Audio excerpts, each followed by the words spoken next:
Hey everybody, it's Taki117 back with Taki Space Program. I figured out what was wrong with my interplanetary delivery satellite. It turns out I had two of these satellites activated and it can't support more than one satellite.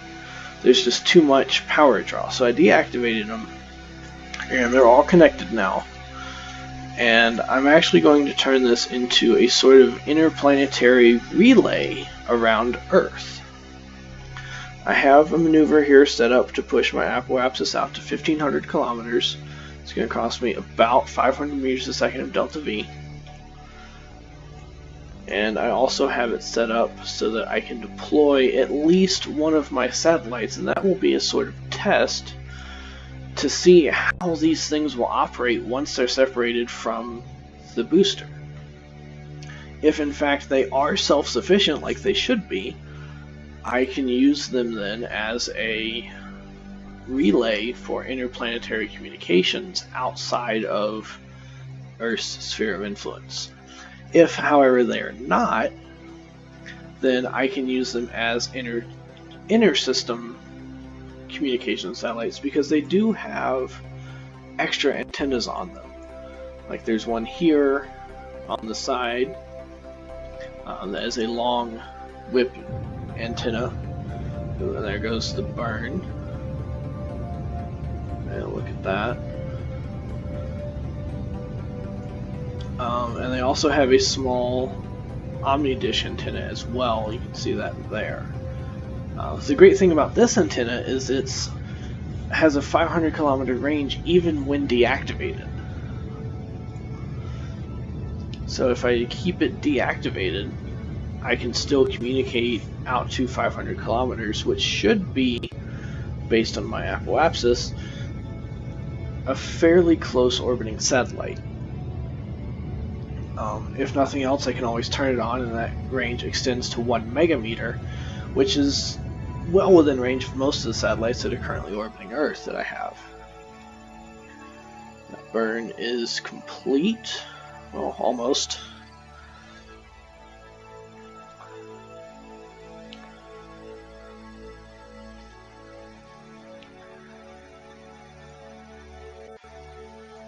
There we go, that burn is complete. Now what I'm going to do is I'm going to actually stage this middle satellite here. Hopefully this doesn't go belly up like most of my other things have.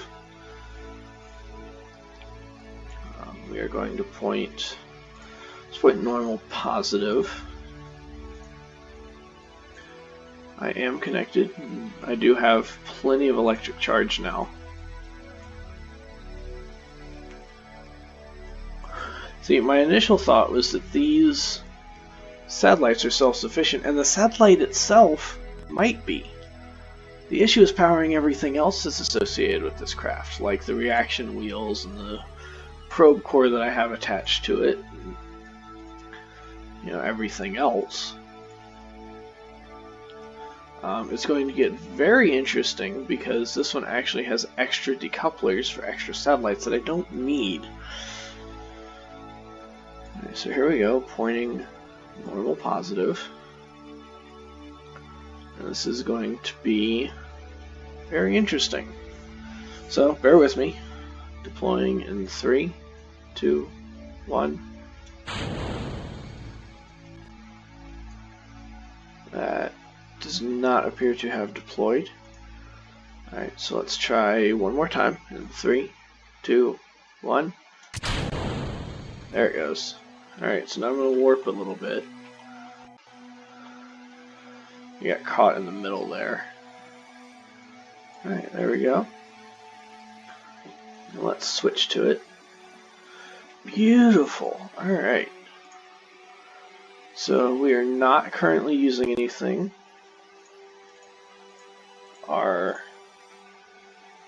We have 700 meters a second, so we are actually going to plan a maneuver to circularize at apoapsis. And create that, and it will take about 300 meters a second of delta V, which is absolutely fine. Now comes the true test. If I activate this antenna, oh, that's awesome.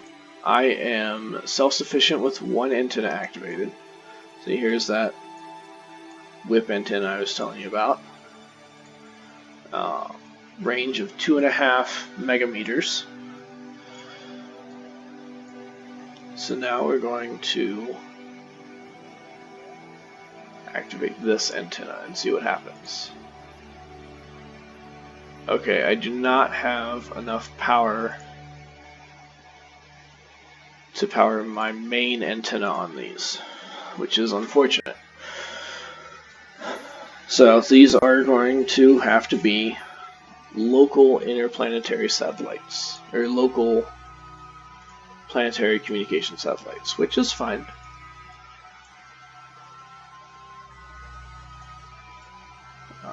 Control from there. You know what? These don't have any reaction wheels. So it seems I'll have to redesign these satellites anyway.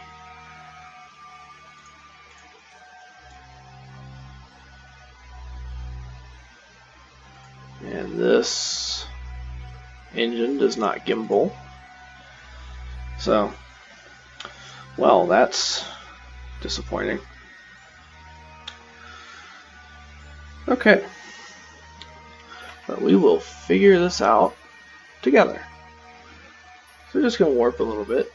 And of course, because I'm pointing normal, all that's going to happen is I'm going to rotate around my axis. But what I can do, and I think what I'm going to do,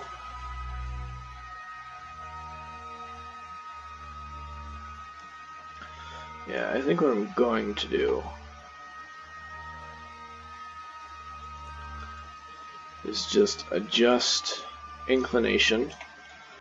Let's see, I can do that right now.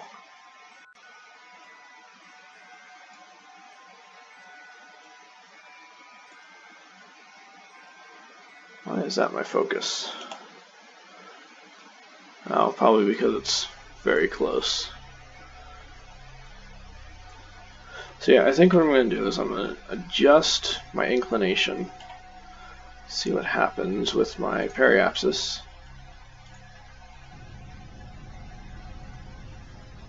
It is going up, which is good. Now, at this point, I'm just burning delta V. I don't particularly care about my orbit a whole lot. Now, I have plenty of delta V. I'm not worried about anything.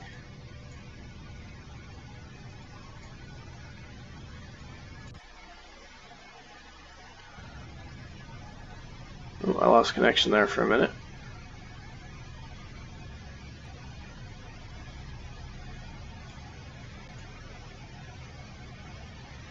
And basically what I'm going to do is I'm going to put these in a sort of Molina orbit. And what that is that is an orbit that has a very high apoapsis and a very low periapsis at an extreme angle. It's a sort of synchronous orbit that is best designed for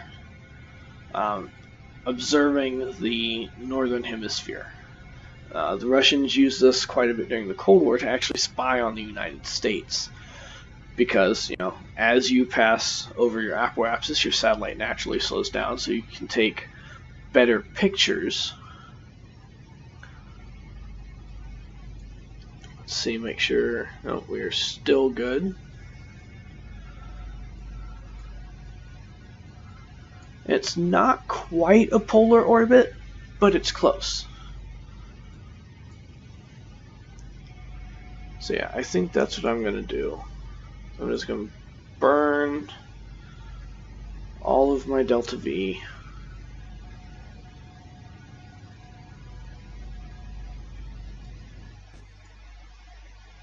That is actually a really nice Molina orbit. Ooh, too far. So now comes the fun part. Deploying in 3, 2, 1. And there they go. All of my probes flying away. And these will eventually separate out over time. I'm not worried about that. Let's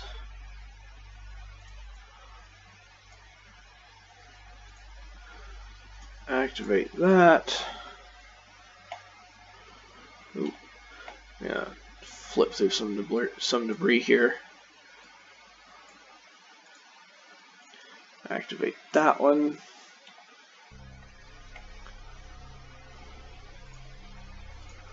Activate that one.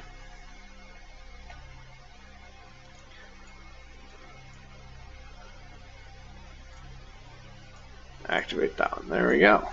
They're all set up now. Rotating freely, floating free. And I will have to redesign these satellites with reaction wheels. I thought these probe cores had them, but apparently they do not. I will also need to give them larger radioisotope thermoelectric generators, or RTGs, so that they can generate enough power to run these dishes.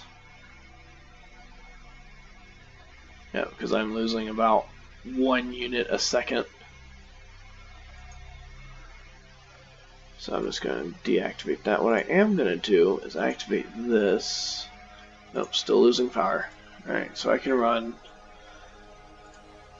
my Communitron 16 antenna at 2.5 megameters. That is unfortunate, and I have just increased my Kessler syndrome. And what Kessler syndrome is it's the likelihood that an object in space will collide with another object in space. So I have these 4 satellites, their 4 decouplers, 4 more decouplers, and my booster stage.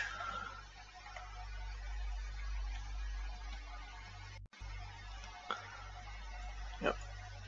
I'm not out of power, but I don't have an antenna on here, so this will eventually die. And Kessler syndrome is actually a real problem even in let's jump to ship. But yes, Kessler syndrome is actually a real problem even in an actual space environment, even like now on Earth, because there's just so much stuff up there. There's satellites that are 15, 20, 30 years old still orbiting because there's nothing to slow them down.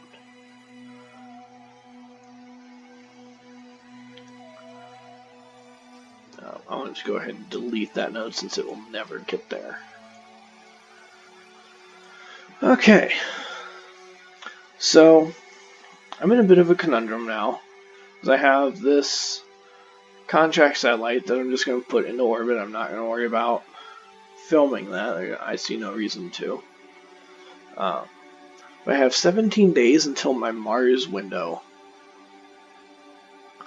And then I have 22 days until my first satellite reaches Venus and hopefully enters orbit around Venus. So I think I'm just going to time warp that. And then my next goal is to build some sort of science generating platform for orbit around Earth, some sort of space station, if you will. So we're going to go ahead and head back to the Space Center and see how much science we got, because I did run solar experiments from space around the sun during the break, and hopefully I have about 300 science so I can unlock another tech node. So let's go ahead and do that. So here we are in my research and development building. I have 131 science, so not quite enough to unlock anything. And what I really want is this unmanned tech node, because that gives me my ascent and landing guidance, which will basically launch and land my rockets automatically. I think my next node that I want to do is probably this high altitude flight, since I get some shuttle parts and whatnot. I might do specialized control just because it's got some reaction wheels.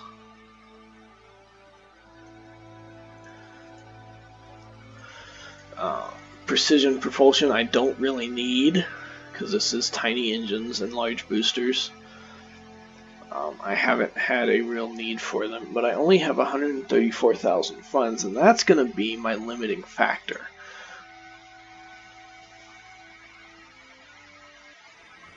Once I complete a couple more contracts, I'll have more funds, and then I can actually upgrade my R&D center to 1.69 million, and then I can unlock the entire rest of the tech tree. My current part limit, I have 255 parts, which is more than enough, and my launch pad is actually fully upgraded, so my size and my weight don't matter. They can be as big as they want, they can be as heavy as they need to be, as long as they're within the 255 part count. Let's see if there's any science I can get. Nope, no science here. Okay. Which means I gotta upgrade my buildings some more.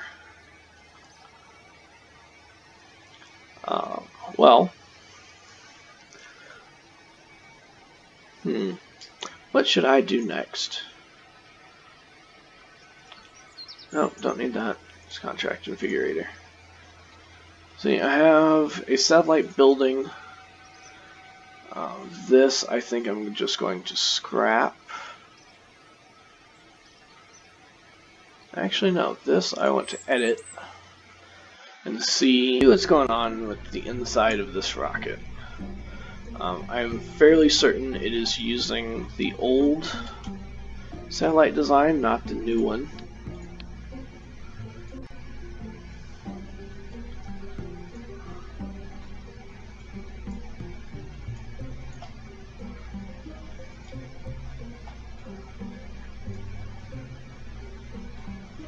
Which it is, so I will have to... Yep, I will have to scrap that. So we're going to cancel our edits.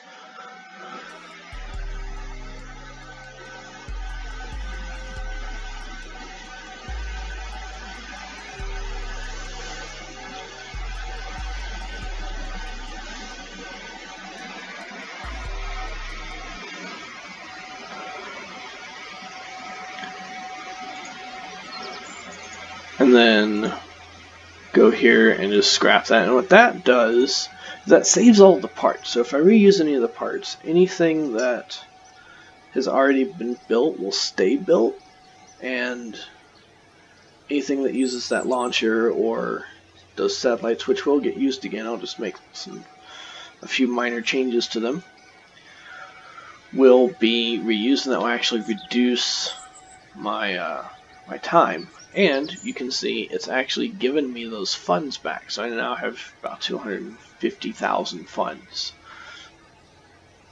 So anyway, I think that's it for this episode. I have a lot of things to do behind the scenes, like planning and tweaking and building and stuff. So I'll see you next time, and remember, I'm Taki117, and it's only rocket science.